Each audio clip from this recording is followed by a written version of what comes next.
Hello everyone, welcome back to yet another vlog. My name is Srijita. So as the thumbnail suggests, today we're going to talk about the part 2. This is the part 2 of what are the recent interview questions that are being asked in a cabin crew interview for Indigo Airlines. So if you haven't watched the part 1 of the video, the link would be mentioned in the I button over here or here. So do watch that video. It's going to be very beneficial for you guys. Okay.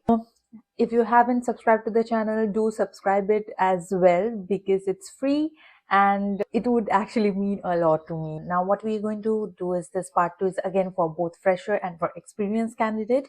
When I say experienced candidate, I include questions which are being asked to second in command or senior cabin crew or a cabin crew who is lead in charge like the supervisor. Both those questions are mixed and matched, so listen to each and every question. Now moving on to the first question that is asked, what are your hobbies? Basic question. It's usually asked during the introduction round, that is the first round. If you haven't watched what round takes place or how I clear the interview, again the link is mentioned over here. You can check that video out as well. Now few of the questions answer, I would try to give it out, or I would try to give you a hint of how to frame up the answer with a few sample answers as well. Now the second question that was asked was, what are the strength and your weakness? So when you're answering this strength, of course you know what your strength is. However, when you're pointing out your weakness, make sure you actually say that in a way that you are transforming that weakness part into something positive. Okay, now moving on to the next question is that, who is the best member of your family? Something very general. The next question is, how much you know about the day-to-day life of a cabin crew? Again, a question for the fresher. When you're going for the interview, do some research that what a cabin crew day-to-day life looks like, and what are the challenges, or what are the things, or what is the main role that a cabin crew must abide by, and why you are hired on the first place as a cabin crew. What is the main responsibility of a cabin crew? So make sure you study. I'm telling you, safety is your utmost priority. For safety purpose and for security reason, you are there on board, and make sure you incorporate all these points when you're saying a day-to-day life of a cabin crew. The next question that was asked, that if you faced, now this question has two parts, okay? If you faced a passenger conflict on board, what will be your first course of action? First question that was asked. Second question, again the same pattern, however the scenario got changed. Second question was that, how would you manage a crew conflict on board? Crew conflict is something like there is a difference in opinion between two crew. Now one of the crew wants to do it, the other crew doesn't want to do it like that. So make sure you answer that very carefully and smartly. Moving on to the next question is, again this is a question that was asked to everyone. Okay, everyone, this question was asked, irrelevant of the fact whether you are a fresher or you are an experienced candidate. This question is going to be there. Now this question is again being asked during the communication round or the virtual round. The question is, who is your go-to person and why?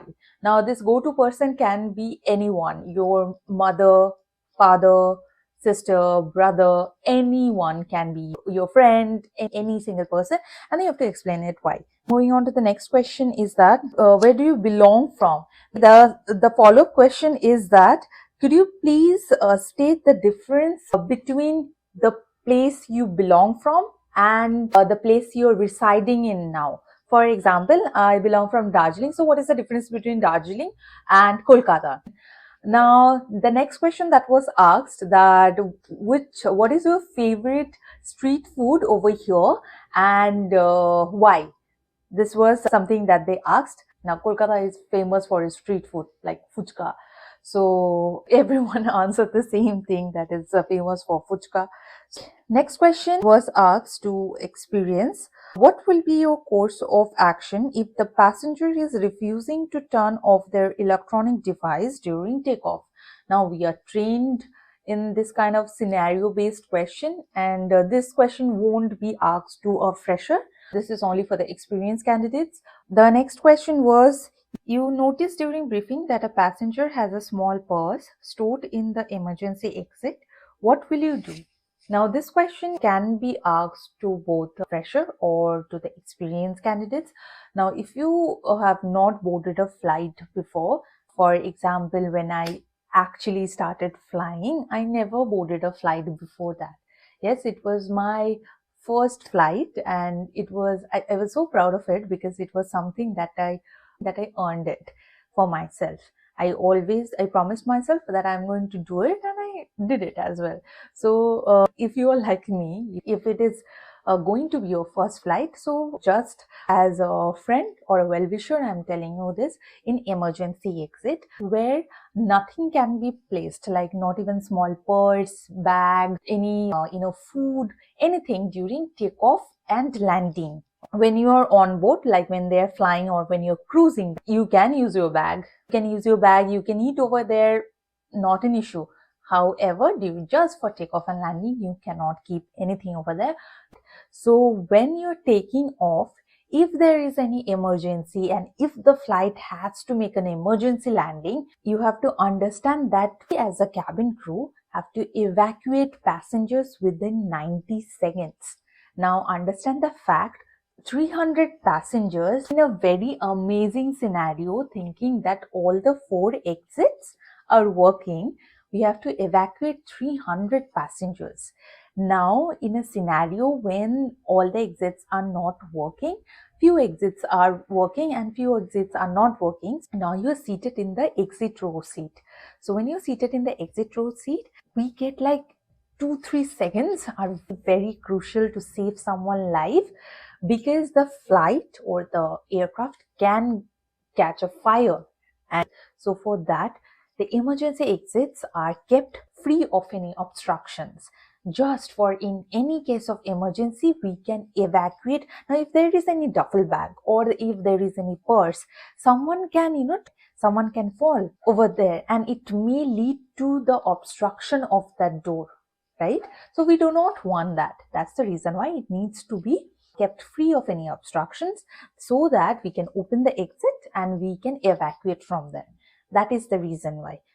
Now, the next question that was asked, a passenger seat got changed and now she is complaining. How will you resolve the situation? This was the question that was asked. Now, the next question is, are you an introvert or an extrovert? Now, I've seen this in majority of the interview. Please do not say that you're an ambivert, okay? Because if you say you're an ambivert, the follow-up question will be, I don't want to hear if you're an ambivert or not. Just tell me whether you're an extrovert or an introvert. Same, like this, they're going to ask you. So just say whether you are an extrovert or an introvert. I have no idea why people look introverts as a negative aspect, while on the other hand, introverts, what I've seen so far, are the critical thinkers. They are, I would say, the only person who can have a poker face or a very calm face during adverse situation.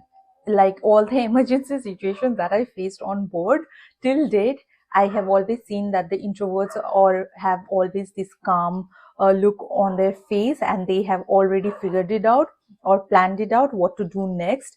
This is something really, really commendable. The third thing is that they are someone who can easily switch on and off from being an introvert to an extrovert very quickly. An extrovert, the key points are, you can easily gel up with people, you can easily make friends.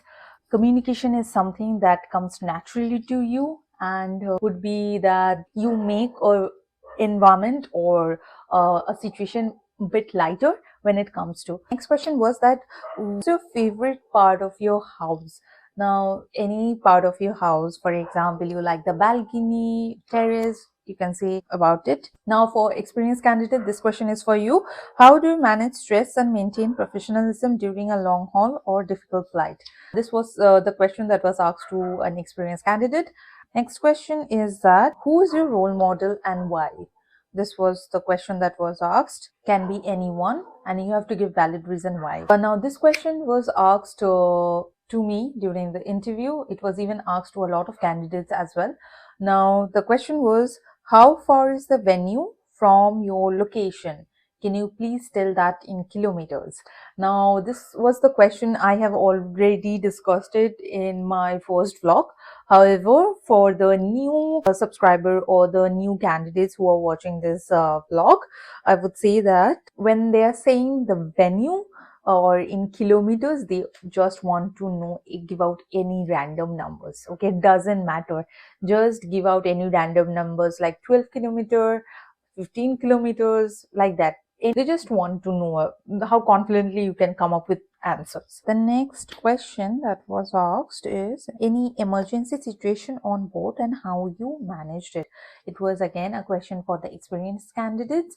Next question is, how do you manage stress and maintain professionalism during a long haul or difficult flight? Question for experienced candidate. For the fresher, similar question was asked to a fresher, that how do you manage stress and difficult situation? Give out any example of any situation in your life and how did you managed or overcame from that. Okay, the last question that was asked is that how do you keep yourself motivated in challenging situation? Okay, this question was again asked to a fresher. Please keep in mind you have to answer this in an example based scenario, because the HR was actually asking that, yeah, could you please give me an example when you had to implement this in day-to-day life. Okay, now another question that was asked to a fresher was that how did you prepare for this interview? Now you can see that I tried to analyze what are the questions that could come. I studied how a day-to-day life of a cabin crew is, a little bit glimpse of how a cabin crew life is, and what are the duties they need to perform. Now when you say that what are the duties they need to perform, they will again ask you, could you please tell me what are the duties that needs to be performed? You can answer that, I'm sure. What are the duties of a cabin crew? If you do not know about it, you can mention it in the comment section. I will make a video regarding that. And now these are the questions that are being asked in the recent cabin crew interview in 25, and I can promise you these are the questions that's definitely going to come. If you want to build up good communication skills and have a polished personality as well during the interview days, and how to ace up the interview, if you want to know, these are the few tricks and tips I always give out to my candidates. You can contact me, you can join the classes as well if you want to. This is not a promotion or something. If you want to, if you think that it would be beneficial for you, if it would give you a bit of confidence boost, and I'm 100% sure you will definitely crack the interview after that, but that's a different story. But then if you need brushing up of your body language and your personality, then definitely you can contact me and we can move from there. That's about it. That was the whole idea of this vlog today. Now if I get more questions, if there are new questions coming up, which I'm sure I've already got few new questions, I will be making a separate video regarding that. And really pray that you crack the interview. You are working so hard for this. Be confident when you're giving the interview. I want to see you in that uniform, and hope to see you on board. Bye bye.